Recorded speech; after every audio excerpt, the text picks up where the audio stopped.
Assalamualaikum teman-teman. Alhamdulillah di kesempatan ini aku bisa kembali bikin video lagi ya. Sebentar ini sampai lupa jargonnya channel YouTube aku ya teman-teman ya. Bismillah. Kalau nggak salah jargonnya itu channelnya para pengusaha sembako milenial Indonesia. Kalau nggak salah itu. Aku sampai lupa karena udah lama banget, udah sekitar mungkin 3 bulanan aku nggak bikin video dan nggak upload karena kesibukan ya. Masya Allah sibuk banget, sok sibuk lah lebih tepatnya teman-teman. Oke, di video ini aku mau share ke teman-teman tentang perang harga di dunia retail ya. Ini berdasarkan pandangan aku ya, pandangan aku pribadi, pendapat aku pribadi, bukan dari sumber manapun dan bukan bermaksud untuk memberikan masukan atau asumsi. Tapi ini asumsi tapi tidak bermaksud untuk kayak mengomporin teman-teman gitu, enggak ya. Cuma ini tanggapan atau pendapat aku pribadi tentang perang harga di dunia retail atau sembako teman-teman yang sekarang ini luar biasa sangat marak sekali. Dan bagaimana cara mengatasinya? Ini menurut pandangan aku pribadi adalah teman-teman harus juga ikut terjun untuk perang harga. Yaitu kalau misalkan kita nggak mau ketinggalan ya kita harus ikut gitu. Sekarang gini, kalau misalkan kita bisa keluar dari perang harga di dunia kelontong gitu ya, sembako. Sekarang aku tanya apa strateginya teman-teman. Boleh kasih komen di bawah ya, barangkali kita bisa tukar pikiran. Barangkali aku ilmunya belum bisa menemukan itu gitu ya, belum sampai ke situ ilmunya. Mungkin teman-teman bisa sharing, monggo gimana caranya untuk keluar dari fenomena perang harga yang lagi marak banget terjadi sekarang ini ya.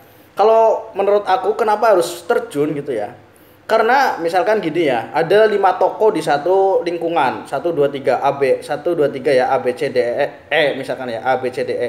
Kemudian toko ini menurunkan harga produknya. Oke, harga udah turun. Nah, konsumen cenderung beralih ke sini. Ya. Kemudian toko B karena merasa sepi dia ikut nurunin harga. Konsumen udah terpecah menjadi 2. Nah, dan ini masih bisa dibilang sepi misalkan seperti itu. Kemudian toko ini ikut lagi menurunkan harga dengan harga yang sama di toko A dan B ya. Toko C menurunkan harga. Konsumen tersebar lagi. Otomatis kan kayak gitu ya. Ini secara teknisnya ya. Kemudian toko D ikut menurunkan harga. Konsumen kembali terpecah dan toko E yang belum menurunkan harga tetap ada mungkin konsumen, cuman skalanya tidak banyak, intensitas konsumennya tidak banyak yang ke toko tersebut. Lalu gimana caranya? Ya mau nggak mau kita harus ngikutin harga toko-toko sebelumnya teman-teman. Itu yang misalkan teman-teman dilematis gitu ya dengan perang harga di dunia retail. Kenapa kita tidak bisa terhindar? Karena produk yang kita jual itu sama dengan toko-toko yang lain teman-teman.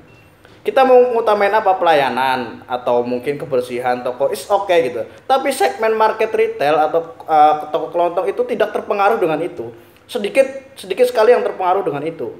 Jadi kebanyakan pasti tentunya membandingkan harga karena segmen market kita adalah ya ibu-ibu rumah tangga atau ibu-ibu yang punya warung atau warung rames atau warung makanan yang memang butuh kebutuhan pokok dengan harga yang sangat terjangkau. Jadi kalau toko kita kalah harga, ya mereka otomatis selain ke toko sebelah teman-teman. Jadi kita harus ikut perang harga.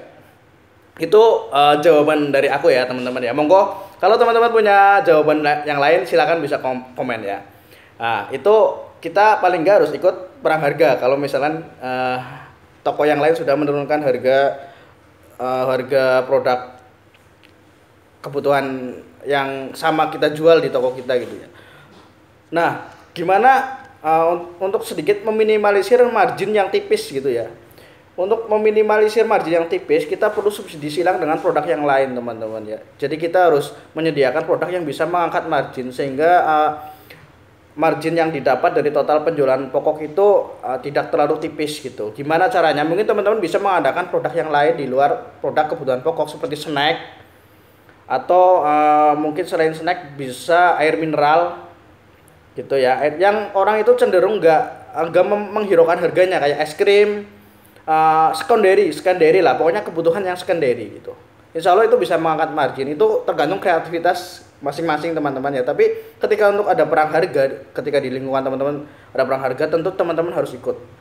Itu pemikiran saya ya gitu. Dan ketika marginnya agak untuk menjaga margin untuk tidak turun atau tidak sedikit, yaitu kita mengadakan produk-produk yang secondary yang bisa untuk mengangkat margin, kayak misalkan mungkin kalau pembalut mungkin nggak terlalu ini ya, nggak terlalu dibanding-bandingkan ya, pembalut snack ring itu kemungkinan juga enggak, es krim dan mungkin produk-produk sabun atau yang lainnya mungkin ya, home care, personal care mungkin enggak gitu. Itu sih sedikit curhat tentang perang harga yang sekarang ini marak terjadi di dunia retail teman-teman ya. Oke, itu aja video dari saya ya.